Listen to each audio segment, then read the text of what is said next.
¿Qué labores de mantenimiento se han hecho desde el 20 de enero del 2020 y qué labores de restauración, remoción o cuidado se planean hacer para garantizar la reapertura de la cúpula de la Iglesia de la Universidad Laboral de Gijón? Muchas gracias, señor Menéndez. Mire, la restauración de la cubierta de la cúpula de la Iglesia de la Universidad Laboral de Gijón fue, a lo largo de 2020, objeto de proceso de licitación con objeto de reforzar la impermeabilización, limpiar y sanear superficies y juntas, la sustitución de carpinterías y saneamiento del mortero de hormigón en las zonas necesarias. Sin embargo, dicho concurso, como es bien sabido, quedó desierto. Cabe señalar también que a comienzos de 2020 se resolvió el contrato existente para dicha restauración por renuncia de la empresa adjudicataria. Actualmente puedo decirle que se procederá a contratar la redacción de un nuevo proyecto arquitectónico de mantenimiento, conservación y rehabilitación con el fin de dar solución a los problemas que afectan a la cúpula de la Iglesia de la Laboral y por los cuales la Consejería decidió mantener cerrada la misma. Tras las obras de sustitución del material de cubierta de la práctica totalidad de la Laboral, es bien sabido que aparecieron goteras en el sistema de cubrición de la cúpula de la Iglesia.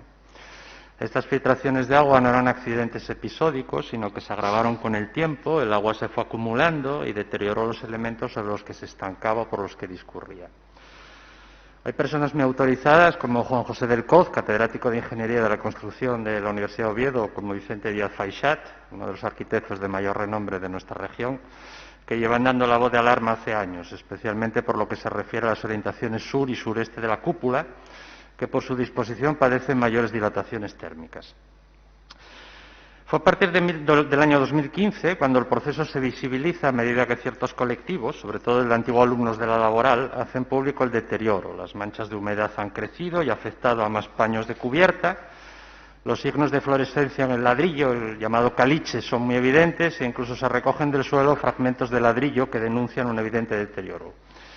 El agua ha comenzado a dañar la masa de ladrillo, base estructural de una cúpula que, por cierto, es la más grande del mundo con estas características. Tengo aquí una foto en la que se ve muy bien. Bueno, le invito a compartirla porque merece la pena. Además, es una joya, ¿no? Es una cúpula en T prácticamente única en el mundo y, como se ve, el caliche realmente es lamentable, ¿no? Aunque la arquitecta María Alejandre Subirana ya había elaborado un documento sobre estrategia de conservación preventiva de la cúpula de la Iglesia en julio de 2017, y un proyecto de mínima intervención de reparación de la cubierta de la Iglesia fue avisado por el Colegio Oficial de Arquitectos de Asturias en septiembre de 2017, estos informes fueron ignorados por la Administración.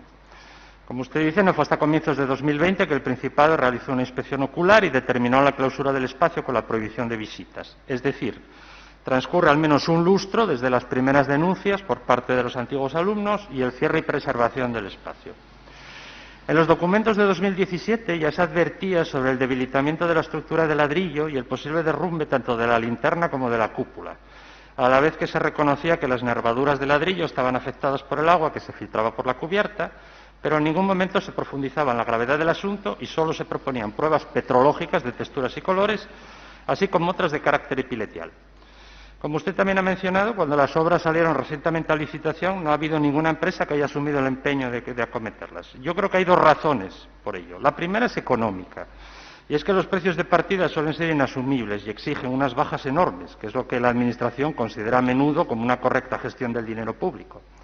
Y la segunda, mucho más importante, y recojo el testigo que usted ha lanzado, y voy al centro de mi argumento, es la ausencia de una partida para control estructural y de daños, y sobre todo la falta de una de hechos contrastados que libere a las empresas de la responsabilidad que podrían adquirir al aceptar una obra de estas características. Mi sensación es que en este caso se ha invertido el orden correcto de los factores, y esto no lleva matemáticas. Previamente a una reparación es fundamental proceder a un chequeo del estado estructural de la cúpula. Así que urge el escrutinio de la cúpula por parte de un laboratorio de control homologado con un informe de conclusiones sobre el estado en que se encuentra el ladrillo, incluidas las partes ocultas. Para proceder a la reparación y definir las obras necesarias es imprescindible este diagnóstico previo. Y entonces, y solo entonces, se puede proceder al encargo de un proyecto de reparación de cubierta medianamente serio y digno. De hecho, los que han salido a contratación apenas difieren en otra cosa que en la medición de la superficie de pizarra a sustituir. Estos proyectos ni siquiera consideran la posibilidad de un chequeo. Usted lo ha dicho. Incluyen apenas operaciones de limpieza, restitución de pizarra, hidrofugante, pintura antimoho y un sellado de juntas, oquedades y grietas con mortero de cal, una ejecución material que valoran en la cifra de 759 euros, 759 euros. No hay la menor mención ni a los desperfectos de ladrillo, ni a los desconchados, ni a las fragmentaciones, ni a las meteorizaciones. En definitiva, mi impresión es que la Administración del Principado no era consciente de las obligaciones que conllevaba la declaración de un monumento como bien de interés cultural, máximo un monumento como el que estamos hablando. Y mi sensación dominante es que lo que estamos haciendo es un lifting, una renovación estética. O si se me permite la imagen, más cruda y desagradable, pero quizá también más pedagógica, se está maquillando a un leproso. Me atrevo a recoger un título de una novela que seguramente usted y yo amamos mucho y darle un cambio. Esto es la crónica de una ruina anunciada, consejera.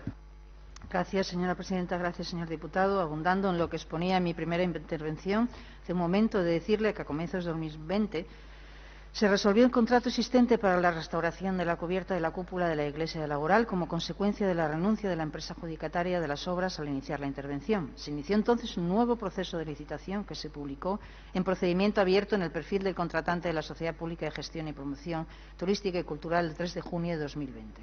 Esa licitación preveía un valor estimado del contrato de 151.533,66 euros, con un plazo de ejecución de 55 días tras la adjudicación de la licitación. Las obras que se planteaba acometer consistían en el refuerzo de la impermeabilización de la cubierta de la capilla, con trabajos que incluían la retirada de las piezas de pizarra rotas y en mal estado, los rastreles deteriorados y las primeras hiladas de pizarra situadas en la base de la linterna. Se limpiarían a continuación las superficies de piedra y se sanearían las juntas, todo ello supervisado por especialistas en petrología, aplicándose sistemas de limpieza que garantizaran futuras filtraciones de agua.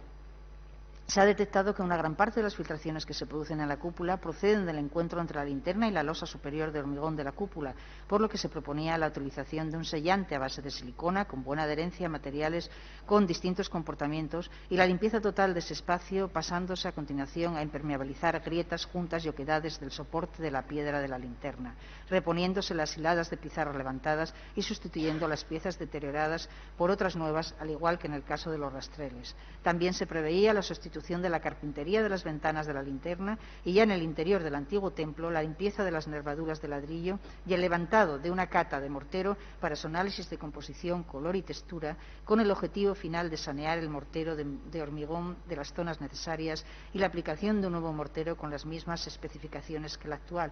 Ya ve que era una actuación bastante completa. El concurso para la adjudicación de estas obras resultó desierto, procediéndose a continuación a abrirse un periodo de consultas a fin de valorar los motivos de esta circunstancia, determinándose en septiembre de 2020 la necesidad de volver a iniciar el proceso con la licitación de la redacción de un nuevo proyecto que amplíe en detalle al anterior y que aborde una serie de catas y mediciones no contempladas hasta la fecha. En el momento actual está a punto de iniciarse este procedimiento de contratación de la redacción de un nuevo proyecto arquitectónico de mantenimiento, conservación y rehabilitación de la cubierta de la iglesia de la Laboral, que incluye proyecto básico de ejecución, estudio de seguridad y salud, documentos complementarios como plan de control de calidad, plan de gestión de residuos y demás proyectos parciales exigibles en el cumplimiento del Código Técnico de la Edificación.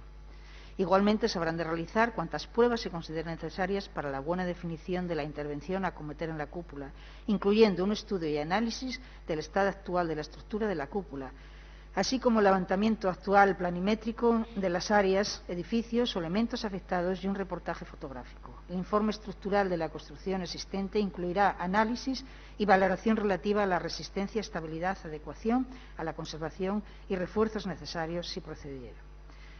Este proceso de nueva licitación se desarrollará de manera coordinada con el Servicio de Patrimonio Cultural de la Consejería, al mismo tiempo que se mantendrán encuentros con posibles empresas interesadas para garantizar que en esta ocasión no se produzca una licitación desierta como en las dos anteriores.